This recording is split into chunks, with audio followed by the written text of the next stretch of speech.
नमस्कार दोस्तों, welcome back to Motor Defined. मैं हूं आपका होस्ट और दोस्त अरिंदम घोष और एक बार फिर मैं आप लोगों के लिए एक राइड कंपैरिजन के साथ हाजिर हूं। और आज हम लोग यहां पर राइड कंपेयर करने वाले हैं all new 2026 Bajaj Pulsar 125 LED model split seat model को with its toughest competitor that is Honda SP 125। अब पल्सर को नया नया अपडेट मिला हुआ है, SP को कुछ दिन पहले अपडेट मिली हुई है और यहाँ पर एक डाउट भी क्रिएट करती है क्योंकि दोनों ही 125 सीसी में काफ़ी ज़्यादा बिकती भी है, तो खरीदना कौन सा सही होगा, यही जो डाउट है आज मैं आप लोगों के यहाँ पर दूर करने की कोशिश करूंगा। बताऊंगा आप लोगों को दोनों ही बाइक में फीचर, स्पेसिफिकेशन, माइलेज हो या प्राइस कितनी डिफरेंट है या फिर कितनी आप लोगों को सिमिलर मिल रही है। साथ ही राइड कंपैरिजन तो मैं आप लोगों के साथ शेयर करने ही वाला हूँ ताकि वीडियो के एंड तक आप लोगों को क्लियर आइडिया मिल जाए कि आप लोगों को यहाँ पर SP खरीदना चाहिए या फिर यहाँ पर पल्सर 125। और दोस्तों आगे बढ़ने से पहले very special thanks to SS Bajaj Krishnanagar for providing me this Pulsar 125। बाकी आप लोगों को पता ही है SP 125 अपनी ही बाइक है। चलिए फिर कंपैरिजन स्टार्ट करते हैं। दोस्तों राइड कंपैरिजन पे जाने से पहले दोनों बाइक की छोटी सी मैं आप लोगों के साथ यहाँ पर एक वॉक अराउंड शेयर करना चाहूंगा ताकि जो की डिफरेंसेस है ये मैं आप लोगों को बिल्कुल यहाँ पर बता सकूं। सबसे पहले मैं आप लोगों को यहाँ पर लुक के बारे में बताना चाहूंगा। अगर आप लोग देख रहे हैं पल्सर में यहाँ पर ये जो लेजेंडरी लुक है ये आप लोगों को बिल्कुल यहाँ पर मिलेगा। बाकी अगर आप लोग ज़्यादा बल्कि एक फॉर्म चाह रहे थे, एक लुक चाह रहे थे, वो आप लोग यहाँ पर पल्सर 125 में मिलेगा। लेकिन यहाँ पर जब आप SP 125 पर आ रहे हैं एक स्लीक लुक आपको मिलेगा। यहाँ पर भी थोड़ी सी स्पोर्टी, थोड़ी सी कम्यूटिंग वो वाली फील यहाँ पर भी आपको मिलेगा। तो लुक दोनों में आप लोग को काफ़ी अच्छा खासा मिल जाता है और दोनों ही लुक लोग काफ़ी ज़्यादा पसंद भी करते हैं। इसके अलावा फ्रंट में अगर व्यू देखा जाए तो पल्सर 125 में आप लोग यहाँ पर LED हेडलैम्प के सेटअप के साथ साथ LED टर्न इंडिकेटर भी मिलेगा। आप कह सकते हैं यहाँ पर SP में भी आप लोग को LED जो हेडलैम्प है ये मिला, लेकिन बल्ब टर्न इंडिकेटर के साथ मिलेगा। 31 mm तक का टेलीस्कोपिक फोक दोनों में है। यहाँ पर आप कह सकते हैं फाइबर वाला मडगार्ड ये भी दोनों में मिल जाएगा। 80/100 सेक्शन तक की टायर ये भी आपको दोनों में मिलेगा। SP में 18 इंच का अलॉय व्हील, पल्सर में आप लोगों को 17 इंच के अलॉय व्हील के साथ मिलेगा। बाकी इंजन के बारे में अगर बात करी जाए तो SP हो चाहे यहाँ पर पल्सर दोनों में आप देख सकते हैं जो किक स्टार्ट ये आप लोगों को बिल्कुल मिल रहा है। और अगर आप लोग इंजन देख रहे हैं SP 125 में आप लोगों को 123.9 cc single cylinder air cool filtered engine मिल जाएगा। 10.8 PS पावर, 10.9 न्यूटन टॉर्क के साथ। बाकी अगर आप लोग पल्सर में आ रहे हैं तो यहाँ पर 124.3 cc single cylinder SOHC 2 valve air cool filtered engine मिल जाएगा। पावर यहाँ पर आपको ज़्यादा मिल रहा है 11.8 PS तक का, लेकिन टॉर्क नेग्लिजिबल कम है। यहाँ पर 10.8 न्यूटन मीटर तक का जो टॉर्क है ये आप लोगों को यहाँ पर बिल्कुल मिल रहा है। और क्योंकि यहाँ पर बात अभी हम लोग कर रहे हैं इंजन के बारे में, तो चलिए दोनों ही बाइक की यहाँ पर जो एग्जॉस्ट साउंड है वो मैं आप लोगों को सुना देता हूँ। सबसे पहले मैं आप लोगों को यहाँ पर SP की आवाज़ सुना दूँ।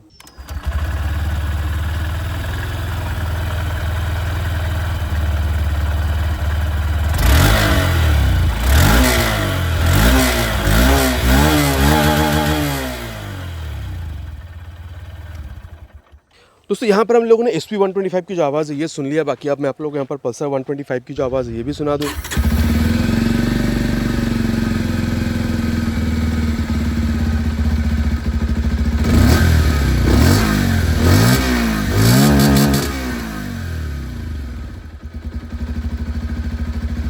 कि आपको किसकी आवाज़ ज़्यादा यहाँ पर पसंद आई है नीचे प्लीज़ कमेंट पर लिखकर बताना बिल्कुल नहीं भूलिएगा। दोनों में आप लोगों को जो LED टेल लैंप है ये आप लोगों को बिल्कुल मिल जाएगा। बाकी अगर आप लोग यहाँ पर देख रहे हैं नंबर प्लेट लगाने की जगह आप लोगों को यहाँ पर मडगार्ड वगैरह दोनों में आप लोगों को मिल जाएगा। अब देखिए वहाँ पर आप लोग को 100/80 सेक्शन तक का टायर मिला, यहाँ पर आप लोग को 100/90 सेक्शन तक का टायर मिलेगा। बाकी दोनों में ही आप लोगों को 100 mm का मिला, लेकिन वहाँ पर 18 इंच के अलॉय व्हील, यहाँ पर 17 इंच के अलॉय व्हील मिलेगी। दोनों में आप लोगों को यहाँ पर आप कह सकते हैं जो 130 mm तक का ड्रम ब्रेक है ये आप लोगों को मिलेगा। बाकी दोनों में ही कॉम्बी ब्रेकिंग सिस्टम है। रियर ब्रेक अप्लाई करने से फ्रंट ब्रेक भी अप्लाई होता है कायदे से ताकि जो ब्रेकिंग उसको और बेहतर बनाया जा सके। बाकी अगर आप लोग देख रहे हैं दोनों में ही आप लोगों को यहाँ पर ये जो डुअल हाइड्रोलिक शॉक एब्जॉर्बर ये मिलेगा। बाकी यहाँ पर आप देख सकते हैं ये यहाँ पर एंडोरेंस के साथ जो है ये आप लोगों को पल्सर 125 में मिलेगा। बाकी अगर आप लोग इसकी लेफ्ट पोर्शन पर आ रहे हैं तो यहाँ पर भी आप लोगों को चीज़ सिमिलर मिलेगा काफ़ी। अगर आप लोग देख रहे हैं ये लेडीज़ फुटरेस्ट या फिर साड़ी गार्ड जो है दोनों में आप लोगों को मिल जाएगा। दोनों में आप देख सकते हैं यहाँ पर ये जो क्लोज सिस्टम है ये भी आप लोगों को मिल रहा है। Main stand, side stand with side stand, cut off sensor ये भी आप लोगों को दोनों में मिलेगा। दोनों में 5 स्पीड गियर बॉक्स भी है, 1 डाउन 4 अप। बाकी एक्सेलरेशन टेस्ट आगे हम लोग राइड के दौरान बिल्कुल करने वाले हैं। बाकी अगर आप लोग देख रहे हैं पकड़ के बैठने के लिए ग्रैब हैंडल ये भी आप लोगों को दोनों में मिल जाएगा। सीट हाइट दोनों में ऑलमोस्ट आप लोग को सिमिलर मिलेगा 790 mm तक का। लेकिन पल्सर 125 में मैंने ऑलरेडी राइड रिव्यू अपलोड करा था, वहाँ पर आप लोगों ने देखा है सिंगल सीट भी आपको मिलेगा। लेकिन ये टॉप मॉडल है जहाँ पर आप लोगों को स्प्लिट सीट मिल रहा है, लेकिन SP में आप लोगों को सिंगल सीट ही मिलता है। तो अगर आप फैमिली के साथ राइड करना चाहते हैं तो SP आप लोगों को थोड़ा सा बेहतर फील हो सकता है। बाकी अगर आप लोग यहाँ पर हाइट देख रहे हैं मैंने ऑलरेडी कहा है 790 mm तक का है। और अगर आप लोग यहाँ पर आपकी हाइट 5'4" तक भी है तो भी आप आराम से दोनों बाइक को चला पाएंगे। 54, 55 तक की प्रॉब्लम आपको नहीं होना चाहिए। टैंक अगर आप लोग देख रहे हैं दोनों में मेटालिक मिल जाएगा। यहाँ पर आप लोग को 15 लीटर का मिलेगा और माइलेज यहाँ पर आप लोग 45-50 तक एक्सपेक्ट कर सकते हैं। वहाँ पर आप लोग 55 प्लस तक भी एक्सपेक्ट कर सकते हैं, 55 से 60 के बीच में, ठीक है। एसपी की मैं यहाँ पर बात कर रहा हूँ। और वेट जब आप लोग देख रहे हैं तो यहाँ पर आपको फ़र्क मिलेगा। पल्सर में यहाँ पर 148 किलोग्राम ये है, अगर आप लोग इसकी सिंगल सीट पर जाते हैं 144 किलोग्राम बनता है, लेकिन एसपी में काफ़ी कम है, यहाँ पर जस्ट 116 किलोग्राम का आप लोगों को बिल्कुल मिलेगा। बाकी अगर आप लोग इसकी रियर व्यू मिरर देख रहे हैं दोनों में, वैसे तो देखने में काफ़ी सही है। रियर व्यू कितना अच्छा देती है आगे चलते हुए बात इसके बारे में बिल्कुल करेंगे, लेकिन उससे पहले एक और बात है।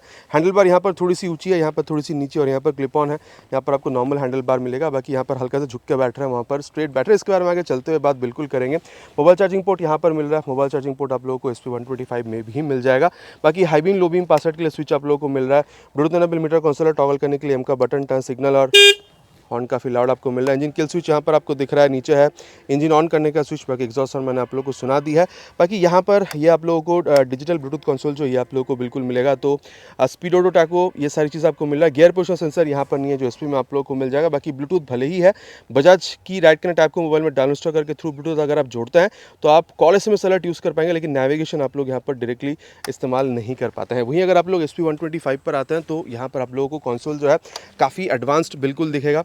आप देख सकते हैं होंडा के लोगों के साथ यहाँ पर ऑन भी होती है। बाकी स्पीडोडो टैको, गियर पोजिशन सेंसर सब कुछ आप लोगों को मिलता है। और यहाँ पर अगर आप लोग होंडा की रोड सिंक आपको मोबाइल में डाउनलोड इंस्टॉल करके थ्रू ब्लूटूथ जोड़ते हैं तो turn button navigation, call SMS, music ये सारी चीज़ें आप लोग बिल्कुल इस्तेमाल कर पाएंगे। तो डेफिनेटली यहाँ पर आप लोगों को कंसोल जो है ज़्यादा एडवांस बिल्कुल समझ में आने वाला है। और साथ ही अगर आप लोग देख रहे हैं तो यहाँ पर आप लोगों को हाई बीम लो बीम पास के लिए स्विच, टॉगल करने के लिए सारी बटन, टर्न सिग्नल और हॉर्न, यहाँ पर हल्की सी लाइट है। अगर आप देखें तो पल्सर में थोड़ा सा आपको भारीपन मिलेगा आवाज़ में। यहाँ पर आप लोगों को किल स्विच नहीं मिल रहा जो आप लोगों को वहाँ मिल रहा था। बाकी यहाँ पर आप लोगों को ऑटो स्टार्ट स्टॉप सिस्टम मिलता है ताकि माइलेज बेटर। उसके बारे में आगे चलते हुए हम लोग बात बिल्कुल करने वाले हैं। मोटा मोटा मैंने आप लोगों को बता दिया है कि दोनों ही बाइक में आप लोगों को चीज़ें मिलती क्या है। अब थोड़ी सी प्राइस के बारे में डिस्कस कर लेते हैं। अगर आप लोग पल्सर 125 वाली बाइक देख रहे हैं यहाँ पर जो अभी अपडेट होकर आई है, अगर आप लोग बेस मॉडल पर जा रहे हैं तो आप लोग को 1,11,000 के आसपास पे करना होता है। मैं वेस्ट बंगाल कृष्णनगर के हिसाब से प्राइस बता रहा हूँ। आप लोगों ने राइड रिव्यू में देखा था कोलकाता की प्राइस हल्की सी डिफरेंट है। और जब आप ये वाली मॉडल पर आ रहे हैं तो यहाँ पर आप लोगों को 1,13,000 से 14,000 के बीच में यहाँ पर आप लोगों को पे करना होता है। लेकिन वहीं अगर आप लोग यहाँ पर SP पर आते हैं तो 1,15,000 से 16,000 रुपये तक आप लोग यहाँ पर पे कर रहे हैं। मतलब 1 से 2,000 रुपये तक का प्राइस गैप जो आप लोगों को दिख रहा है SP में आप लोग यहाँ पर ज़्यादा पे कर रहे हैं। अब चलिए बहुत ज़्यादा बात कर चुके हैं, दोनों बाइक में आप लोगों को मिल के आ रहा है। राइड पर चलते और फिर समझने की कोशिश करते हैं कि राइड एक्सपीरियंस दोनों बाइक के साथ कितनी डिफरेंट हो सकती है। और दोस्तों यहाँ पर राइड कंपैरिजन की शुरुआत करेंगे with this new 2026 Bajaj Pulsar 125 split seat with headlamp वाली इस मॉडल के साथ। बाकी पिछले दिन जो मैंने रिकॉर्ड करा था फुटेज यहाँ पर आप कह सकते हैं करप्ट हो गया था, जिस वजह से मुझे अभी इस दूसरे बाइक पर मुझे अभी दोबारा यहाँ पर रिकॉर्ड करना पड़ रहा है। आप लोगों को इंट्रो और कंक्लूजन पे शायद पहली वाली बाइक दिखेगी और यहाँ पर राइड में दूसरी। I am really sorry for this, लेकिन चलिए कोई बात नहीं, बस कलर डिफरेंट हुआ है और आप लोगों को एक नया कलर देखने का मौका भी मिल गया। और देखिए सीट ऑलरेडी मैंने कहा है 780 से 90 के बीच में आपको जो हाइट है ये आप लोगों को यहाँ पर बिल्कुल देखने में मिल रहा है। तो आप बिल्कुल कह सकते हैं कि अगर आपकी हाइट अराउंड 5'4", 5'5" तक की है तो आप लोगों को इस सीट की वजह से बाइक को चलाने में प्रॉब्लम नहीं होनी चाहिए।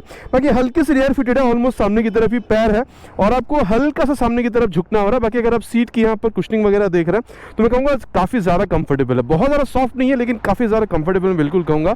हार्ड तो यहाँ पर बिल्कुल भी नहीं है, चाहे आप बैठ रहे हो या फिर पिलियन स्पेस की कमी आप लोगों को यहाँ पर फील नहीं होनी चाहिए।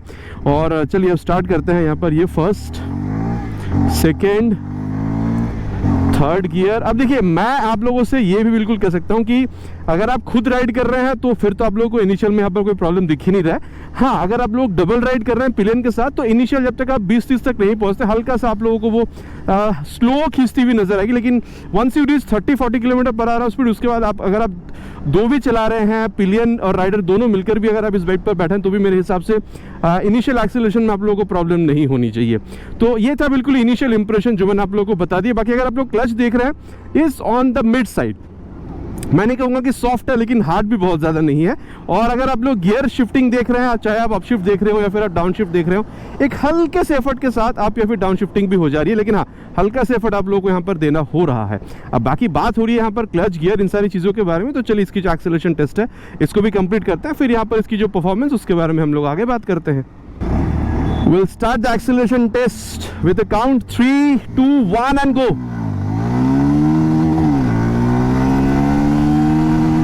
Crossed 60, Cross 70, 80. Let's see how far can we go. Cross 90. On 5th gear now. 98, 99 and 100.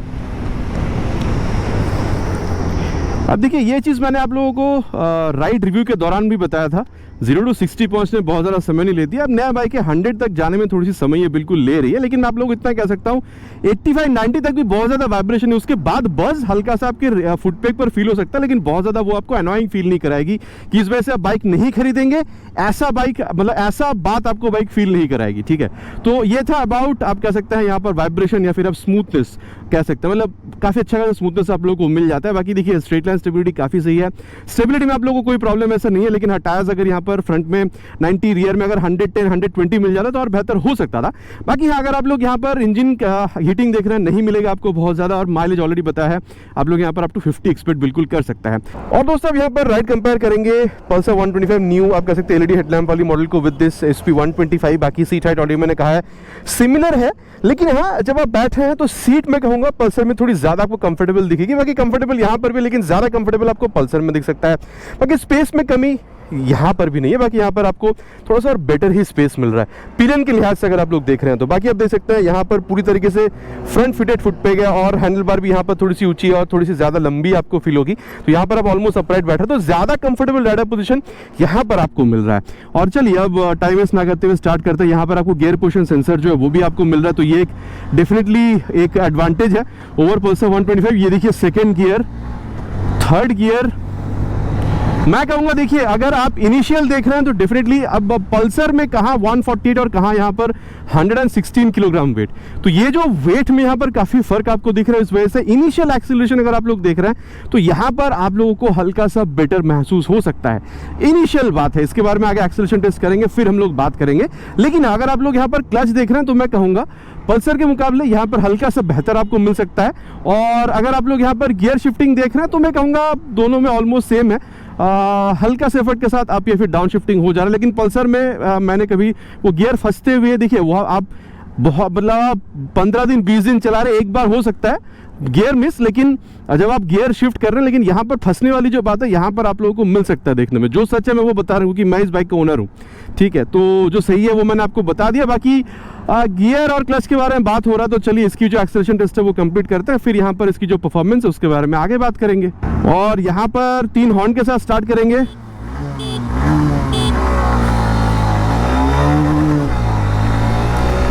Crossed 60,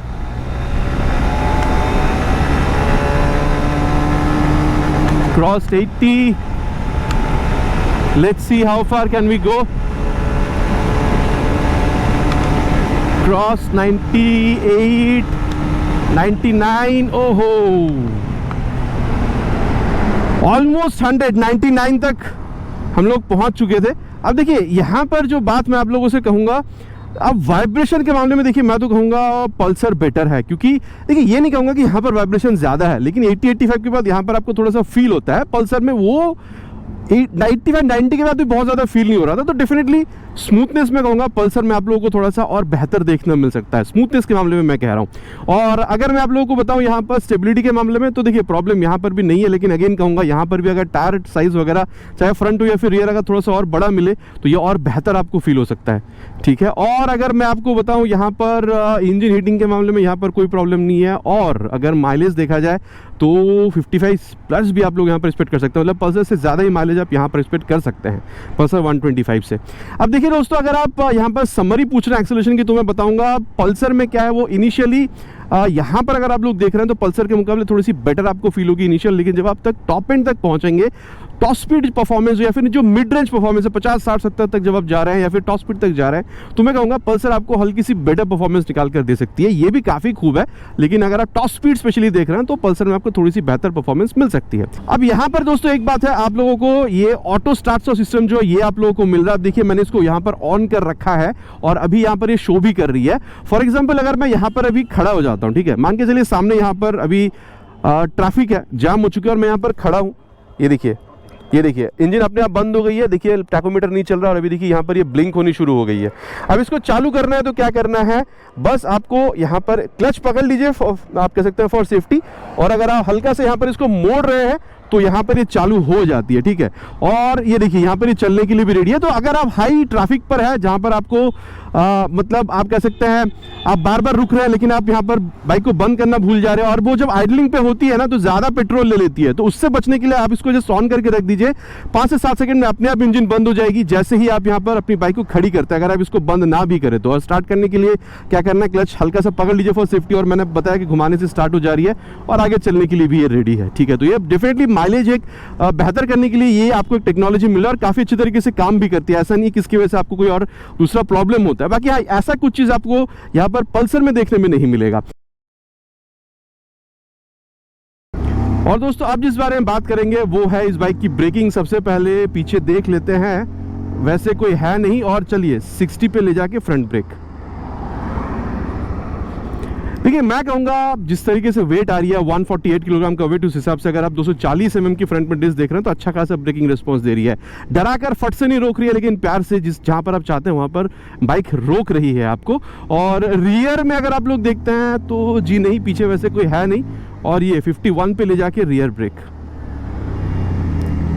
combi braking system है, रियर अप्लाई होने पे फ्रंट ब्रेक भी थोड़ा सा अप्लाई हो जाता है ताकि ब्रेकिंग को और बेहतर बनाया जा सके। तो इस हिसाब से अगर आप देख रहे हैं नॉर्मली तो वैसे तो प्रोग्रेसिव नेचर की है, लेकिन ये जो अब रियर के संग संग बाद फ्रंट ब्रेक भी अपने आप अप्लाई होती है थोड़ा बहुत कॉम्बी ब्रेकिंग सिस्टम की वजह से, उस वजह से आपको अच्छा खासा रिस्पॉन्स यहाँ पर मिल जा रहा है रियर ब्रेक से भी। मतलब फ्रंट की तरह उतना मत सोचिएगा, लेकिन रियर के हिसाब से जैसा होना चाहिए अच्छा खासा रिस्पॉन्स आप लोगों को मिल रहा है। और दोबारा पीछे देख लेते हैं, नहीं बहुत दूर है, रियर के संग संग बाद एक बार फ्रंट अप्लाई करें, 53 पे ले जाके रियर विद फ्रंट।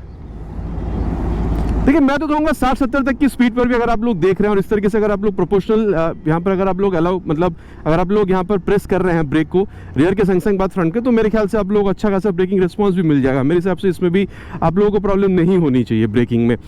बाकी दोस्तों अब यहाँ पर अगर ब्रेक के बारे में बात करी जाए तो इसको भी ले चलेंगे पीछे, जी नहीं कोई नहीं है, 60 तक, और ये फ्रंट ब्रेक। अब देखिए मैं आपको एक सच बात कहता हूँ, यहाँ पर ब्रेकिंग ना आपको हल्की सी बेहतर मिल सकती है क्योंकि यहाँ पर वेट कम है और ब्रेक डिस्क की साइज तो वही है। मैं ये नहीं कहूँगा कि बहुत ज़्यादा आपको अच्छा मिला, लेकिन हल्की सी बेहतर आप यहाँ पर एक्सपेक्ट कर सकते हो, और ये truly because of the less weight. वहाँ पर 148 और यहाँ पर 116 काफ़ी यहाँ पर फर्क आपको मिलेगा, ठीक है। तो इस वजह से हल्का सा बेटर रिस्पॉन्स आप यहाँ पर एक्सपेक्ट कर सकते हैं ब्रेकिंग के हिसाब से। और रियर में वैसे कोई है नहीं, अब रियर की ब्रेक को प्रेस करते हैं 50 पे ले जाके 52 पे ले जाके रियर ब्रेक। देखिए रियर ब्रेक में कहूँगा ऑलमोस्ट सिमिलर है, यहाँ पर भी आपको कॉम्बी ब्रेकिंग मिल जाएगा, रियर ब्रेक प्रेस करने से हल्का फ्रंट ब्रेक अप्लाई हो जाती है, लेकिन हाँ फील ऑलमोस्ट सिमिलर है, वही प्रोग्रेसिव नेचर वाली ही है। रियर ब्रेक प्रेस करने से हल्का सा स्पीड स्लो डाउन होता है, लेकिन रियर के संग संग बाद अगर फ्रंट ब्रेक अप्लाई करा जाए तो कैसा फील है ये एक बार देख ले। 55 पे ले जाके रियर विद फ्रंट, तीनों ही बार पीछे देख के ब्रेक किया है। देखिए ब्रेक वैसे अगर आप पल्सर में देख रहे हैं तो भी नो डाउट बहुत बढ़िया ब्रेकिंग आपको मिलेगा, लेकिन यहाँ पर क्योंकि वेट कम है और ब्रेक की यहाँ पर जो सेटिंग है दोनों में आप लोगों को ऑलमोस्ट सिमिलर ही मिल रहा है, तो मैं कहूँगा यहाँ पर इनफैक्ट चला के भी अगर आप देख रहे हैं तो यहाँ पर हल्की सी बेटर ब्रेकिंग आप लोग एक्सपेक्ट कर सकते हैं पल्सर 125 LED हेडलैम्प मॉडल के मुकाबले। और अब इस बारे में बात करेंगे दोस्तों वो है इस बाइक की सस्पेंशन। देखिए मैं कहूँगा आप चाहे फ्रंट देख रहे हो या फिर आप रियर सस्पेंशन देख रहे हो, मैं कहूँगा मिड साइड पर है, मतलब बहुत ज़्यादा सॉफ्ट नहीं है और मैं ये भी नहीं कहूँगा कि बहुत ज़्यादा हार्ड है। देखिए हाई स्पीड, टॉप स्पीड या फिर अगर आप स्ट्रेट लाइन स्टेबिलिटी देख रहे हैं पूरा अच्छा खासा आप लोगों को मिल जाएगा। छोटा बहुत अगर आप लोग कॉर्नरिंग भी करना चाहते हैं तो भी पॉसिबल है। और मैं कहूँगा अगर आप लोग गड्ढे पर भी जा रहे हैं ना तो छोटा मोटा गड्ढा भी यहाँ पर ये अब्जॉर्ब करती है, बहुत ज़्यादा झटका यहाँ भी आप लोगों को फील नहीं होता है, ठीक है। और मैं कहूँगा देखिए अगर आप लोग ज़्यादा गड्ढों पर जा रहे हैं, अगर आप लोग ज़्यादा मतलब एक स्टिफ अगर आप लोग यहाँ पर बम्प पर से गुजर रहे हैं तब आप लोगों को गड्ढा जो है वो या फिर बम्प जो है तब आप लोगों को झटका फील कराएगी। छोटे मोटे गड्ढा छोटे मोटे बम्प ये झेल जाती है बहुत ज़्यादा आप, या फिर अगर आप पिलियन के हिसाब से बैठे तो आपको बहुत ज़्यादा झटका नहीं देती है छोटे मोटे गड्ढे या फिर बम्प पर। और ओवरऑल अगर फील के बारे में बात करिए इस तरीके से आप खेलने की कोशिश कर रहे हैं तो बाइक डेफिनेटली आपकी बात माननी चाहिए तो भाग नहीं जा रही है। और 148 किलोग्राम होने की वजह से बहुत ज़्यादा वेट आपको इस बाइक में फील हो रहा है ऐसा भी नहीं है, ठीक है, बैलेंस्ड है। और रियर व्यू मेरा अच्छा खासा रियर व्यू आप लोगों को दे देती है, स्पीडो ऑटो टैको सब कुछ है, गियर पोजिशन मिलता तो और बेहतर हो जाता।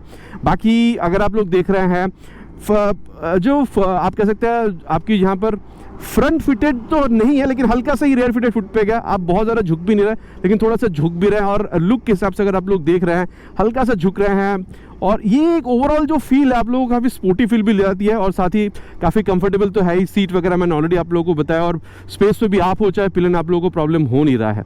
तो देखिए, मैं आप लोगों से ये कहूँगा कि आप अगर सिटी राइड करना चाहते हैं बेशक आप कर सकते हैं, लेकिन अगर आप लोग कभी इस तरीके से ओकेशनल अगर आप लोग हाईवेज पर भी निकल जाना चाहते हैं, मेरे ख्याल से आप लोगों को प्रॉब्लम नहीं होना चाहिए। इनफैक्ट पिलन के साथ भी आप निकल सकते हैं, तो भी आप लोगों को मेरे हिसाब से बहुत ज़्यादा प्रॉब्लम नहीं होना चाहिए। बाकी इसकी पिछली मॉडल से इस मॉडल में सिर्फ आप लोगों को जो लाइट है उसी में डिफरेंस दिखेगा। ब्रेक, एक्सीलरेशन या फिर ओवरऑल हैंडलिंग में आप लोगों को इसकी पिछली मॉडल से यहाँ पर बहुत ज़्यादा डिफरेंस नहीं दिख रहा है। और अब जिस बारे में बात करेंगे दोस्तों, वो है इस बाइक की सस्पेंशन। देखिए, मैं कहूँगा इस तरीके से जब आप खेलने की कोशिश कर रहे हैं ना, तो ये बाइक यहाँ पर भी आपकी बात मान रही है, भाग इधर उधर नहीं जा रही, लेकिन हल्की जो बाइक है ये 100 आप कह सकते हैं 148 पल्सर, और यहाँ पर ये 116, ये हल्की जो बाइक है ये आपको बिल्कुल फील होता है।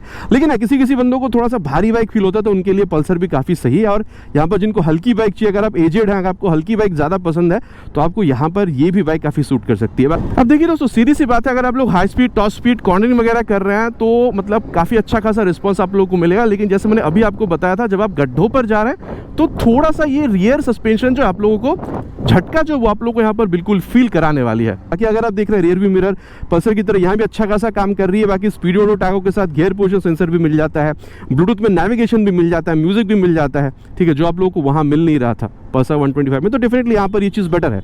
और वहीं अगर आप लोग देख रहे हैं सिटिंग पोजीशन, यहाँ पर डेफिनेटली और ज़्यादा कंफर्टेबल, ऑलमोस्ट अपराइट बैठ रहे हैं। फुटपैक भी काफ़ी ज़्यादा फ्रंट फिटेड है, ठीक है। और क्योंकि यहाँ पर सिंगल सीट है, तो आप कह सकते हैं, देखिए वैसे तो पल्सर में भी सिंगल सीट मिल जाएगा, लेकिन फिर भी यहाँ पर अगर आप स्प्लिट सीट के मुकाबले यहाँ पर इस टॉप मॉडल को कंपेयर कर रहे हैं, अगर आप पिलियन के साथ बैठते हैं, तो स्पेशली अगर आप एजेड किसी को बिठा रही हैं, तो एक साइड पैर करके अगर माता जी या फिर गर्लफ्रेंड, आपकी वाइफ कोई भी बैठ रहा है या फिर कोई भी बैठ रही है, मान के चलिए, तो उनको थोड़ा सा ज़्यादा कंफर्टेबल फील हो सकता है, ठीक है। और हाँ, स्पेस अगर आप देख रहे हैं तो सिंगल सीट है, तो आपको थोड़ी सी और बेहतर ही आप लोग यहाँ पर एक्सपेक्ट करिएगा, आप पिलियन पॉइंट ऑफ व्यू से अगर देखा जाए तो। इसके अलावा मैं कहूँगा, देखिए यहाँ पर भी आप इसको सिटी राइड के लिए यूज़ करिए, कोई प्रॉब्लम नहीं है। पल्सर को भी आप यूज़ कर रहे थे, लेकिन मैं कहूँगा यहाँ पर अगर आप लॉन्ग राइड के लिए देख रहे हैं, वैसे तो लॉन्ग राइड पर नहीं है, लॉन्ग राइड के लिए 125 सीसी की बाइक है, लेकिन कभी कभी अगर आप निकल जाना चाहते हैं, मैं कहूँगा ये थोड़ी सी और ज़्यादा कंफर्टेबल राइड आपको दे सकती है। सिटिंग पोजीशन क्योंकि यहाँ पर और ज़्यादा कंफर्टेबल है।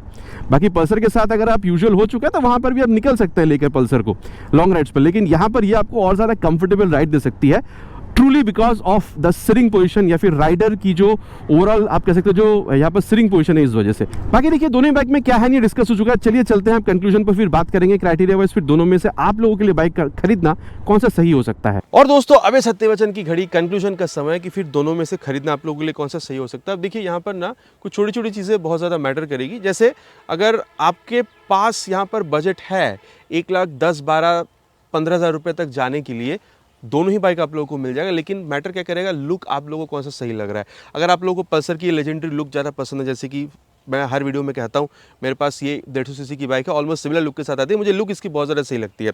इसके अलावा अगर आप लोग देख रहे हैं लेजेंडरी लुक आपको चाहिए, आपको ये भी चाहिए कि 45-50 तक की माइलेज मेरे लिए बहुत है, मुझे रात में राइड करने के लिए अच्छा खासा लाइट चाहिए, पिलियन कंफर्ट चाहिए। बाकी इससे ज़्यादा पिलियन कंफर्ट अगर आपको चाहिए, तो आप सिंगल सीट वाले ऑप्शन पर भी पल्सर 125 की आप जा सकते हैं। साथ ही आपको चाहिए कि अच्छा खासा ब्रेकिंग मिल जाए, और मुझे मिड जो रेंज परफॉर्मेंस है या फिर जो टॉप एंड परफॉर्मेंस है वो मुझे बढ़िया चाहिए। मेरे ख्याल से आपके लिए यहाँ पर ये जो पल्सर 125 है, ये एक बढ़िया बाइक रह सकती है। अगेन कहूँगा, यहाँ पर लुक मैटर करेगा। इसका जो लुक है ये एक बहुत आप कह सकते हैं डिसाइडिंग फैक्टर बन सकता है, बहुत बड़ा। लेकिन जब आप यहाँ पर होंडा पर आ रहे हैं, मैं जब भी होंडा की बाइक लाता हूँ, तो मैं ये बिल्कुल कहता हूँ कि एक मतलब आपको थोड़ी सी हल्की बाइक चाहिए, ठीक है, क्योंकि पल्सर में थोड़ी सी वो बल्की वाली फील आती है। आपको यहाँ पर हल्का बाइक चाहिए, ठीक है, ताकि राइड करने में भारीपन जो है वो महसूस नहीं होनी चाहिए। बाकी भारीपन किसी किसी को अच्छा भी लगता है, उनके लिए पल्सर है। तो आपको हल्की बाइक चाहिए। आपको ये भी चाहिए कि माइलेज मुझे यहाँ पर 55-60 तक की चाहिए। वो होंडा आप कह सकते हैं कि फेमस है, प्रसिद्ध है बिकॉज ऑफ रिलायबल इंजन। तो आपको ये होंडा की रिलायबल इंजन, ये वाली चीज़ आपको ज़्यादा चाहिए, और आपको फीचर थोड़ी और ज़्यादा चाहिए अगर आप लोग यहाँ पर मीटर कंसोल में देख रहे हैं, और आपको फैमिली के साथ ही राइड करना है, जिसके लिए आपको यहाँ पर सिंगल सीट भी मिल रहा है, ठीक है। तो होंडा की रिलायबल इंजन, थोड़ा ज़्यादा माइलेज, और आप फैमिली के साथ ज़्यादा राइड करना चाहते हैं, इन कुछ कुछ चीज़ों की वजह से, और फीचर्स जो कि आपको यहाँ पर कंसोल में ज़्यादा मिले, तो इन सारी फीचर्स की वजह से मैं आप लोगों से बिल्कुल कह सकता हूँ कि आप यहाँ SP 125 पर भी जा सकता है। जब भी मैं कंपैरिजन करता हूँ बिल्कुल कहता हूँ कि हर बाइक में अपनी अपनी खासियत है। दोनों बाइक में आपको चीज़ें क्या मिल रही है वो भी मैंने आपको बता दिया और कहाँ और ये अच्छी हो सकती थी वो भी मैंने आप लोगों को बताया है। बाकी अब आप लोग आफ्टर दिस रिव्यू क्या समझ रहे हैं? आप यहाँ पर SP खरीदना ज़्यादा पसंद करेंगे या फिर यहाँ पर पल्सर 125? नीचे कमेंट पर लिखकर बताना प्लीज़ नहीं भूलिएगा, इट्स माई रिक्वेस्ट।